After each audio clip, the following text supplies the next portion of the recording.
Hi guys, welcome back to the trade for growth Telugu ఛానల్కి. మనం bank Nifty analysis చేస్తున్నాం.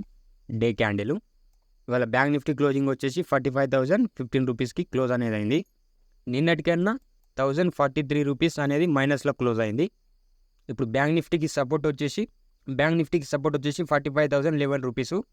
ఇంకో సపోర్ట్ వచ్చేసి 45,622. ఈ రెండు మధ్యలో ఇది ఒక సపోర్ట్ జోన్ అన్నమాట. గుర్తుపెట్టుకోండి, 1,043 రూపీస్ అనేది డౌన్ మూమెంట్ ఇచ్చేసింది. ఇంత పెద్ద డౌన్ మూమెంట్ తర్వాత నెక్స్ట్ ట్రాప్ చేసే అవకాశం ఉంది.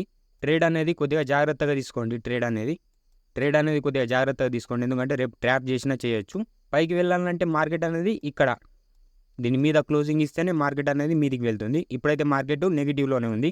దీని మీద క్లోజింగ్ ఇస్తేనే మీదికి పోయే అవకాశం ఉంది. ఇప్పుడు 15 మినిట్స్ టైం ఫ్రేమ్లో మనం రేపు ఏ విధంగా ట్రేడ్ చేయాలో చూద్దాము. ఫస్ట్ మనకు సపోర్ట్ వచ్చేసి ఎక్కడ ఉంది? ఇక్కడ. ఈ ఏరియా టు ఈ ఏరియా ఇది ఒక జోన్ అన్నమాట, సపోర్ట్ జోన్ అన్నమాట. ఇది మనకు మార్కెట్ అనేది ఇక్కడ ఓపెన్ అవ్వాలా. మంచి ట్రేడ్ అంటే రేపు మనకు దొరికేదంటే ఇక్కడ.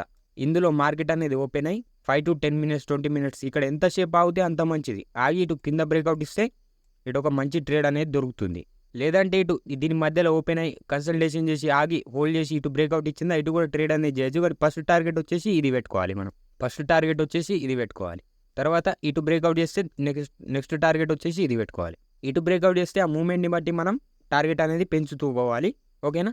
కానీ బెస్ట్ ట్రేడ్ వచ్చేసి ఇక్కడనే. ఒకవేళ గ్యాప్ అప్ ఓపెన్ అయింది అనుకోండి, ఇక్కడ మనం ఏంది ఒక రేంజ్ని లేకుంటే ఒక ప్రైజ్ యాక్షన్ని మనం ట్రేడ్ చేయాలి. గ్యాప్ అప్ ఓపెన్ అయితే ఈ జోన్లో ఓపెన్ అయితే ఇక్కడ రేంజ్ అయిందా, ఈ రేంజ్ ఇటు బ్రేక్అవుట్ చేసినా ట్రేడ్ అనేది చేయొచ్చు, ఇటు బ్రేక్అవుట్ చేసినా ట్రేడ్ అనేది చేయొచ్చు. కానీ బెస్ట్ ట్రేడ్ వచ్చేసి మనకి ఇదే మనకు బెస్ట్ ట్రేడ్. ఇలా గ్యాప్ డౌన్ ఓపెన్ అయింది అనుకోండి, అక్కడ మనం రేంజ్ని బట్టి లేకుంటే ప్రైజ్ యాక్షన్ని బట్టి ట్రేడ్ అనేది చేయాలి. రేంజ్ బ్రేక్అవుట్ ఇస్తే ట్రేడ్ చేయాలి, లేకుంటే ప్రైజ్ యాక్షన్ని బట్టి మనం ట్రేడ్ అనేది చేయాలి. డైరెక్ట్ ఇలా పోతే ఇలా వస్తే దాన్ని ట్రేడ్ అనేది చేయకూడదు. చేసినా మనకు ఇందులో లాస్ అనేది అవుతుంది. ప్రైజ్ యాక్షన్ లేదా ఒక రేంజ్ని మాత్రమే ట్రేడ్ అనేది చేయాలి. ఒకవేళ ఇక్కడ ఓపెన్ అయింది అనుకోండి, ఇక్కడ మార్కెట్ ఇక్కడ కన్సల్టేషన్ చేసి కింద బ్రేక్అవుట్ ఇచ్చిందా ఇక్కడ ట్రేడ్ అనేది చేయొచ్చు. కింద మ్యాక్సిమం ఇప్పుడు మనం డౌన్ ట్రెండ్ వైపే మనం ట్రేడ్ అనేది చేయాలి. ఎందుకంటే మార్కెట్ అనేది డౌన్ ట్రెండ్ ఉంది కాబట్టి. మార్కెట్ ఇప్పుడు ఏముంది? డౌన్ ట్రెండ్ ఉంది. మనం డౌన్ సైడ్ ట్రేడ్ అనేది చేయడానికి చూడాలి మ్యాక్సిమం. కానీ మ్యాక్సిమం రేపు ట్రాప్ చేసే ఛాన్సెస్ ఎక్కువ ఉంది. కొద్దిగా జాగ్రత్తగా ట్రేడ్ అనేది చేయండి. ఒక రేంజ్ని లేకుంటే ప్రైజ్ యాక్షన్ని మాత్రమే ట్రేడ్ చేసేందుకు చూడండి. ఎందుకంటే డే క్యాండిల్లో మనం చూసాము, ఒక బాగా మూవ్మెంట్ అనేది ఇచ్చేసింది. 1000 మూవ్మెంట్ అనేది ఒక బిగ్ మూవ్మెంట్ అనేది ఇచ్చేసింది. ఒక బిగ్ మూవ్మెంట్ తర్వాత ఎప్పుడన్నా కానీ మార్కెట్ ఒక కన్సల్టేషన్ అంటే ఒక రేంజ్ చేస్తుంది. ఒక 1 day 2 day హోల్డ్ చేసి తర్వాత బ్రేక్అవుట్ ఇస్తే అప్పుడు, ఎందుకంటే దీంట్లో బయర్స్ సెల్లర్స్ అందరూ ప్రాఫిట్ అనేది చేసేసింది ఆల్రెడీ. ఒక 2 రోజులు హోల్డ్ చేస్తే మార్కెట్ ఏమవుతుందంటే న్యూ బయర్స్ న్యూ సెల్లర్స్ అనేది యాడ్ అవుతారు. అప్పుడు ఎవరు ఒకరిది ఎస్ఎల్ అనేది కట్ అవుతుంది, అప్పుడు బిగ్ మూవ్మెంట్ అనేది ఇస్తుంది. అందుకోసమనే ఇప్పుడు ఆల్రెడీ బిగ్ మూవ్మెంట్ అనేది ఇచ్చేసింది కాబట్టి వెయిట్ చేద్దాం, వెయిట్ అనేది చేయండి కొద్దిగా. దీని తర్వాత ఒకవేళ నెక్స్ట్ టార్గెట్ ఒకవేళ ఇస్తే మనకు మంచి టార్గెట్ అనేది ఇస్తుంది. ఒక 1 day హోల్డ్ చేసి, ఎందుకంటే ఇప్పుడు ఆల్రెడీ సపోర్ట్ దగ్గర ఉంది.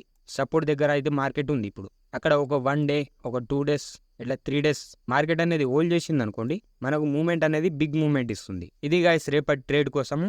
ఒకవేళ మీకు ఈ వీడియో నచ్చితే లైక్ చేయడం మాత్రం మర్చిపోకండి.